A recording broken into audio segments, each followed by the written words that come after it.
Hey, what's going on, guys? I had picked this up from Barnes and Noble, the Egyptian Book of the Dead. I've been meaning to read this book for a while, but yeah, just hadn't gone to it. But one thing that I found interesting as I was looking through it is there's kind of a connection between what the Egyptians spoke about in terms of this part right here. So, like I said, I just started it, but I thought this was very interesting because this concept in the Book of the Dead is really similar to a Gnostic concept. So I'm gonna go ahead and read sort of the connection I correlated it with in terms of Gnosticism. So the Book of the Dead grew out a long tradition of funerary text. This is what I'm gonna get into and make the connection.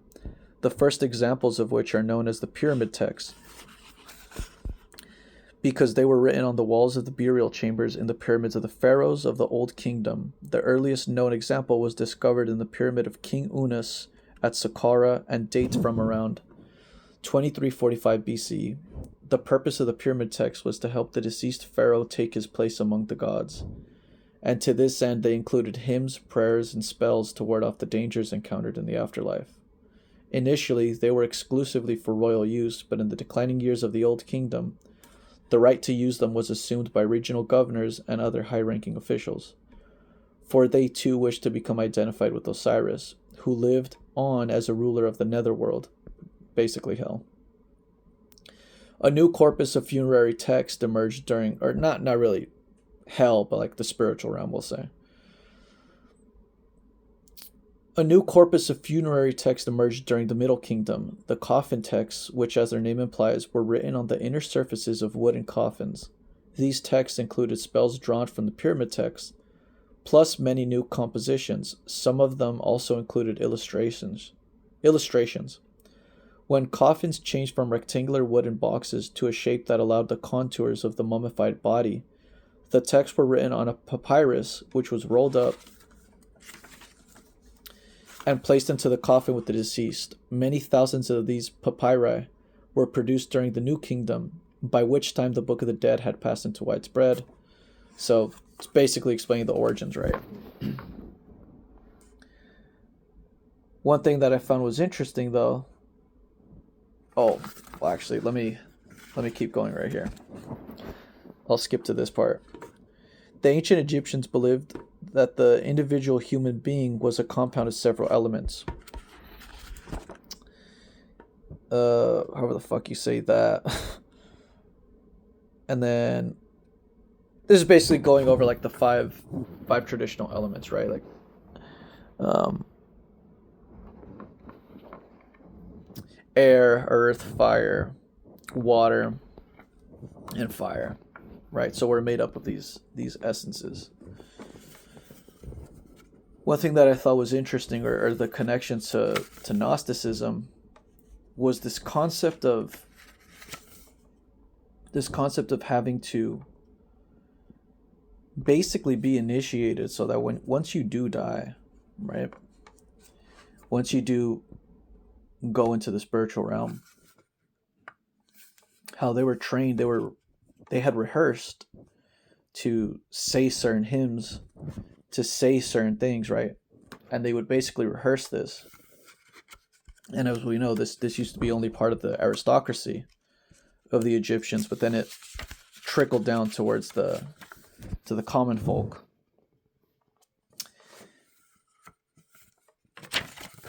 Let's see. It's another connection I see here. Oh, I guess this is in connection to the whole loosh farming, right? So check this out. So the ancient Egyptians believed that the individual human being was a compound of several elements, the keperu, meaning modes or manifestations of human existence, which disintegrated at death. These elements included the physical body, kat, the heart, ib, believed to be the seat of the mind or intelligence. The name, how the fuck do you say that? Ren, which constituted the individuality of the deceased and was thus essential for his continued existence in the afterlife. The shadow, shut, which was also related to the individuality of the deceased, but was able to separate itself from the body and enjoy independent freedom of movement. The life force or spirit, ka, which remained in the tomb with the body of the deceased and was nourished with the constant supply of offerings. The soul or spirit, ba, depicted in vignettes as a small bird with a human head, which was free to visit the world of the living during the day.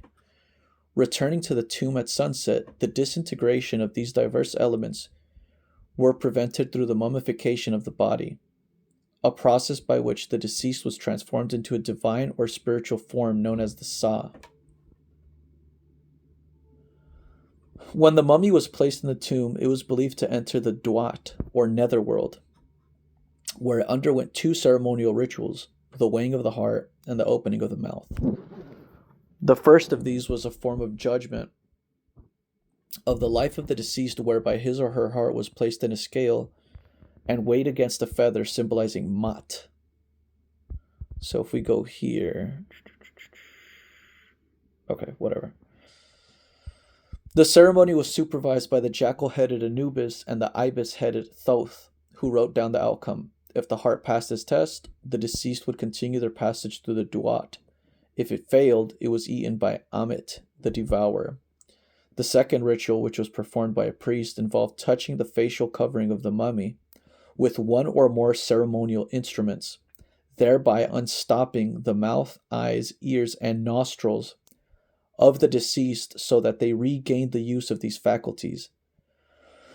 The opening of the mouth was of great importance since it enabled the deceased to recite the hymns and prayers written on the papyrus. It also enabled them to address by name the gods it would encounter in the duat and respond correctly to their questioning. Other items placed in the tomb with the mummy included the canopic jars, which contained the preserved internal organs of the deceased, a supply of offerings for the gods and the ka, and several small figures, shabtis, whose function was to help the deceased perform laborious tasks in the afterlife, such as plowing the lands in the fields of peace reeds. Okay. So I remember kind of reading that part because my friend was reading some on the way from getting that book. I just thought that part was fucking funny right there. Other items whose function was to help the deceased perform laborious tasks in the afterlife, such as plowing the land in the fields of peace reeds. So even in the afterlife, man, these gods, these entities they still want us as slaves in the fucking afterlife. Holy shit. And I guess I guess you could even make a connection with the whole Gnostic view of the Christian text, right? The Christian Judeo text. As much as I hate that word, because yes, I do know that Christianity and Judaism, I know there was a fork. Obviously was a fork. But in Gnosticism, their interpretation or their view is that, once you do die, these entities are trying to get you to basically go back into the reincarnation loop, the reincarnation cycle. To get you to, and they'll tell you things to convince you, right? So they'll show you deceased family members, who those aren't really your family members, according to the Gnostics, or people who believe in the Lush farm theory, which is principled of the Gnostic point of view, that those entities obviously don't have our best interest in mind. So what they do is they project your family members, or they themselves are cosplaying as your family members.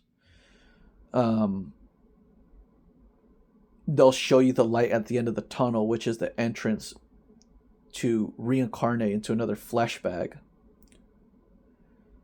And they'll tell you, the same way that they said right here. So the way that Thoth judges you, like that whole concept of being judged for your actions, right? That, oh, what you did good, what you did bad, and that'll determine whether you go to heaven or hell, right? Whether you get reincarnated, whether you go to heaven, whether you go to hell, right? The morality of your choices is what's going to determine the factor. Is what's going to determine the fate of your soul, right? So that's another connection right there. But I just thought that was funny. We're gonna put a little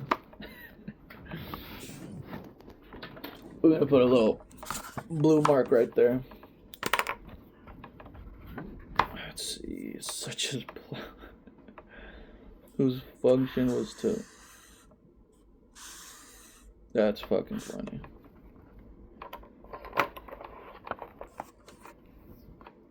We might go over the Quran. We might see if there's any connections we can make with the Quran and Gnosticism, or sort of a more mystical view on things, right? Anyways, continuing. If the deceased followed the instructions... Shit, my bad. If the deceased followed the instructions on the papyrus and recited its hymns and spells, they would become an Ankh. Isn't that the fucking... That's the cross thing, right? Yeah. It's like the thing that looks like the... What? Traditional Christians wear, like with the cross on their neck, but has like a circle on top.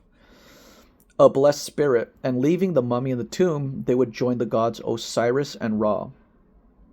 The papyrus of Ani, which dates from around 1275 BC, was found at Thebes and purchased by the British Museum. Okay, who gives a shit? Whatever. Tuthu, or Tutu, was a chantress in the temple of Amun. His papyrus is one of the longest known manuscripts of the Book of the Dead, measuring 77 feet in length and contains over 60 chapters or spells. Many of these chapters are illustrated with richly colored vignettes. That's how you say that. Depicting the various stages of Ani's journey through the Duat towards the paradisal fields of reeds. The majority of the text is written in black ink, while red ink is used for chapter headings and the instructions, rubrics, to be followed by the deceased. That's interesting. It's another connection right there. Let's see. Very interesting.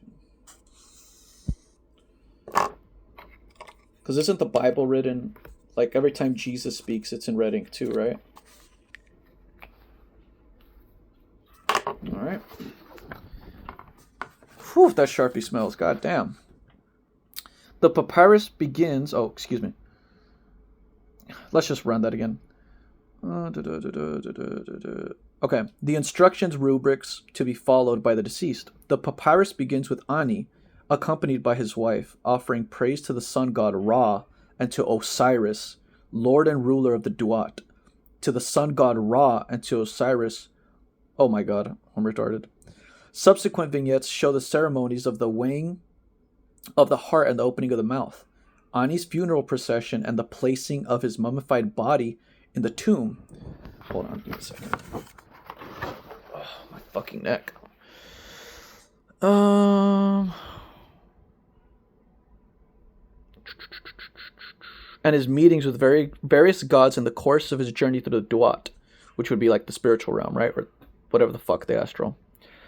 The papyrus culminates with Ani's arrival in the fields of peace or reeds. The translation of the papyrus of Ani presented in the following pages is by E.A. Who gives a shit? Whatever. His translation of the papyrus of Ani... Okay, who gives a fuck? I don't give a fuck about all that. Just get to the meat and potatoes. Alright, so this is like the... This is like a clay tablet, right? Or... It's not a tablet, I'm retarded. It's written on animal skin. The scribe Ani, standing with hands raised in adoration before a table of offerings consisting of haunches of beef, loaves of bread and cake, vases of wine and oil, fruits, lotus, and other flowers. He wears a fringed white and saffron-colored linen garment, and has a wig, necklace, and bracelets. Behind him stands his wife, Osiris, the lady of the house, the lady of the choir of Amun. How the fuck do you say that? Thumuthu?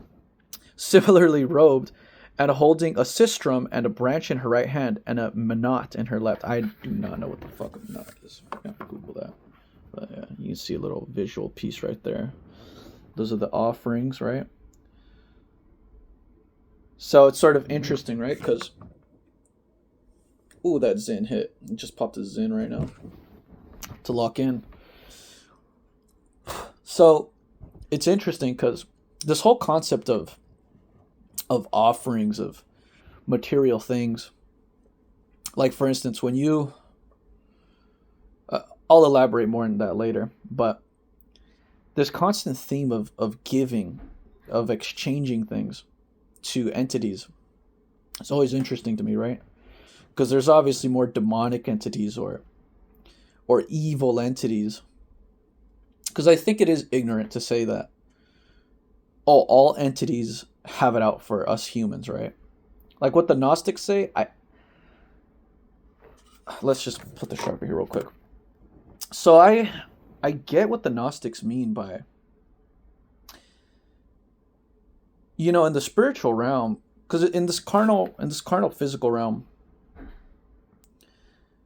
evil exists and is dominant, right? Evil people do rule over this realm. Evil wins, the most Machiavellian, psychopathic, dark triad. Those people do win, and that's something I struggle with. I'll make a whole video of that in and of itself, but so when the Gnostics speak about these entities, these louche farmers, how they feed off of our negative emotions, what have you, I have a problem with, giving things to entities, because it's like, that's putting you in a position, that's putting you in a negotiation where you're already the loser. Why am I giving you something? If I'm in that realm, if I'm even capable of being in the spiritual realm, that clearly means that we have a higher level of consciousness. We're not only the apex predator, the apex species materially, carnally, but if we're just the fact that there's so many myths of us being able to be within that realm, it goes to show that we're on equal footing with these gods or entities, or perhaps even superior. I'd argue superior, because when a demon or entity takes possession of a human, they're trying to get on our level. They're trying to get on our wavelength, our frequency, our level of consciousness to experience the carnal. The fascinating thing about us as humans is we're not only able to astral project and be in the spiritual realm, manifest things, we're also able to tap into the astral, the spiritual. So why are we the ones in the weaker position of negotiation? They should be making, I don't want to sound like, one shouldn't have a large hubris or whatever, right? Like, you shouldn't be drunk off pride. I get that. But you also got to know your position in negotiations. Like, I'm a very business-minded person who's into the occult, right? I'll make a whole ass other video on that because I've got beef with the spiritual community on that too. That shit pisses me off. But that's a whole nother video. So why are we the ones making the offering? Why are we, like, we should flip the script on these entities and basically have them be our bitch. It's like, okay, but what can you do for us? What can you do for humans? You know what I mean?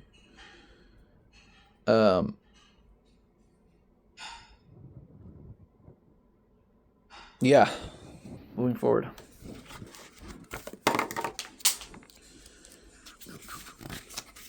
All right.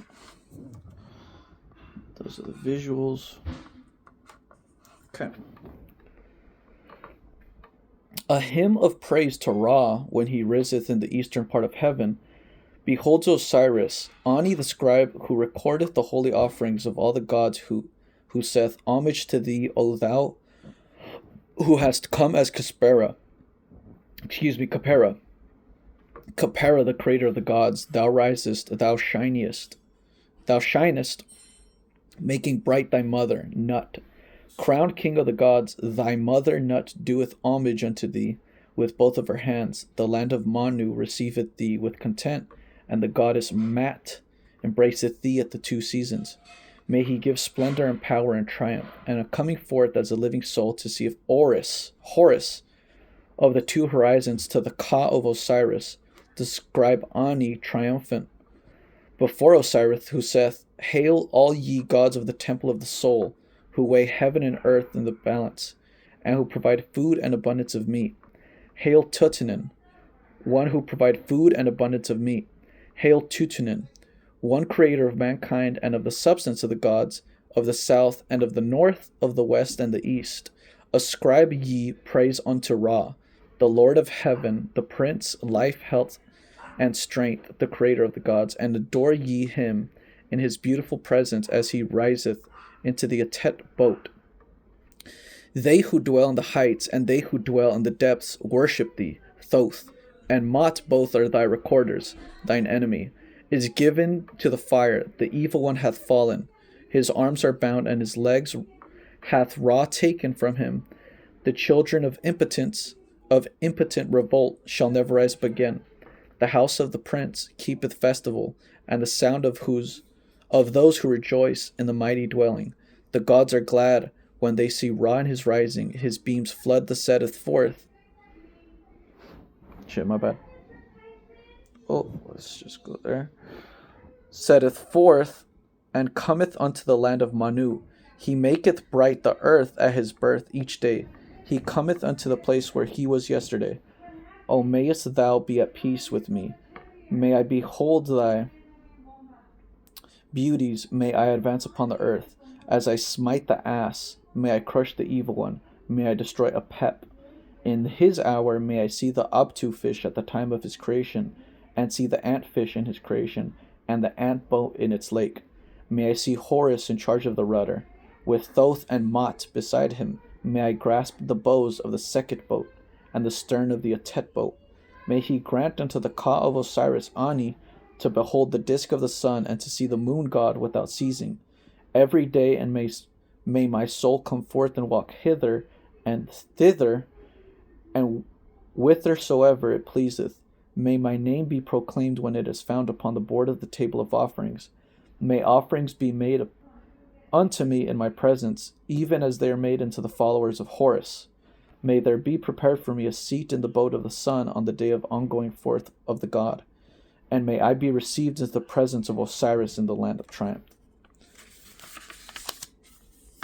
Alright, we're going to end it there, but just to give my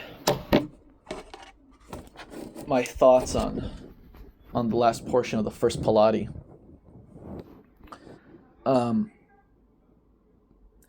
These hymns, these sort of sayings, they don't sound bad. They do sound like, because again, they're not like, they don't seem like bad hymns or spells or sayings. It does seem very power rooted for when one enters. And so I guess it doesn't put one in a weak position. But yeah, we'll find out more, and we'll dive more into this book. But I'm going to call it there.